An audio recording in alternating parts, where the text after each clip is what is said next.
नमस्कार दोस्तों, आज हम बात करेंगे ना अभी हाल ही में संसद द्वारा पारित नारी शक्ति वंदन विधेयक 2023। आप लोग जैसा कि जानते हैं कि महिला आरक्षण के संदर्भ में लगभग 20 से 25 साल पहले से प्रयास जारी है।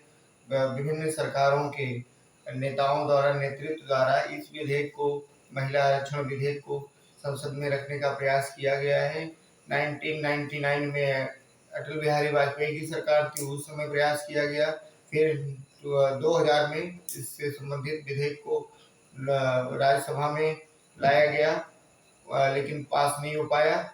और 2010 में यूपीए गवर्नमेंट यानी कांग्रेस के नेतृत्व वाली गवर्नमेंट ने इसको राज्यसभा से पारित किया था महिला आरक्षण को, जो कि महिलाओं को लोकसभा चुनाव में तथा विधानसभाओं के चुनाव में 33% सीटें आरक्षित करने की बात से संबंधित था। तो इस प्रकार अभी हाल ही में 18 सितंबर से लेकर के 23 सितंबर तक विशेष सत्र बुलाया था संसद में, और इसमें ये विधेयक रखा गया था, नारी शक्ति वंदन विधेयक 2023, जो कि आपके विभिन्न प्रतियोगी परीक्षाओं के लिए बहुत महत्वपूर्ण होगा।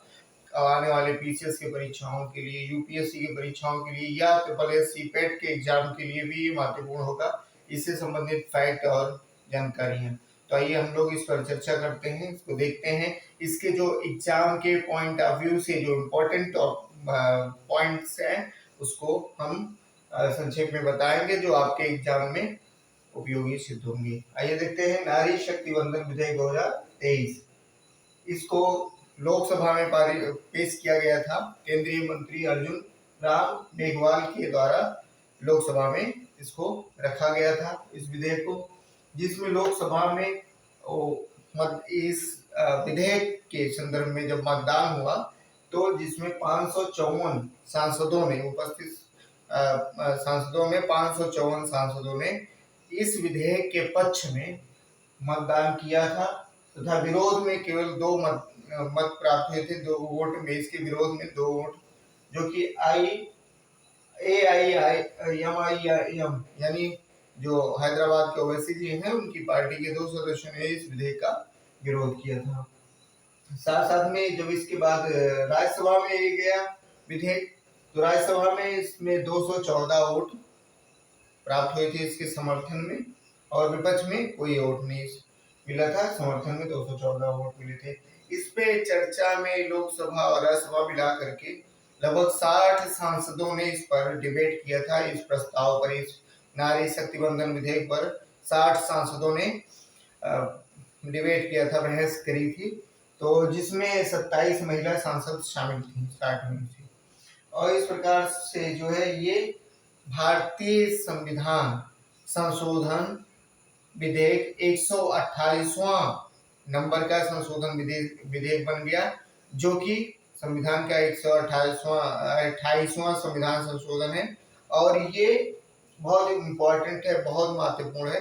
हो सकता है पीसीएस या किसी भी एग्जाम की परीक्षाओं में ये आ जाए कि नारी शक्ति वंदन विधेयक, जो कि महिलाओं को लोकसभा चुनाव में, विधानसभा चुनाव में 33% सीटें आरक्षित करने के लिए लाया गया है, वो किस नंबर का संशोधन विधेयक है। तो 128वें नंबर का 128वां संविधान संशोधन विधेयक था नारी शक्ति वंदन विधेयक, जो कि 33% महिलाओं के आरक्षण के रेफरेंस में। प्रावधान इसमें क्या किया गया है कि 15 साल तक के लिए लोकसभा में और विधानसभाओं में महिलाओं की सीटें 33% सीटें आरक्षित कर दी जाएंगी। और ये आरक्षित सीटें के अंदर में, इसके आरक्षित सीटों के अंतर्गत में SC/ST महिलाओं को विशेष आरक्षण दिया जाएगा। और इस प्रकार से यह प्रावधान 15 वर्षों के लिए लागू होगा। और इसमें जो है वर्तमान में जो लोकसभा में सांसदों की संख्या 543 है, जिसमें वर्तमान में महिला सांसदों की संख्या 82 है, जो कि बढ़ करके 181 हो जाएगी।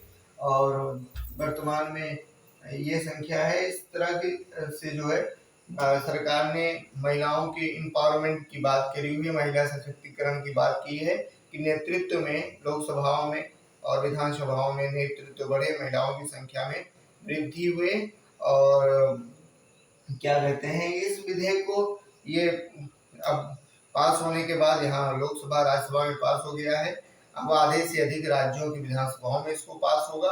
उसके बाद ये राष्ट्रपति के सिग्नेचर के बाद ये अपना रूप ग्रहण कर लेगा। किंतु इसमें प्रोविजन ये भी बनाया गया है कि ये अभी लागू नहीं होगा, ये नया परिसीमन जब हो जाएगा, यानी 2026 के आसपास परिसीमन होना है, तो नया परिसीमन हो जाएगा। उस परिसीमन के बाद जो है इनकी सीटें डिक्लेयर होगी। तो इसको लागू होने में, इम्प्लीमेंट होने में मुझे लगता है 2 से 3 साल लग सकते हैं। इस तरह की जानकारी के लिए आप हमारे चैनल से जुड़े रहें। आपका करंट अफेयर मजबूत होता रहेगा, या संवैधानिक मुद्दों पर या समसामयिक मुद्दों पर आप लोगों को जानकारी मिलती रहेगी।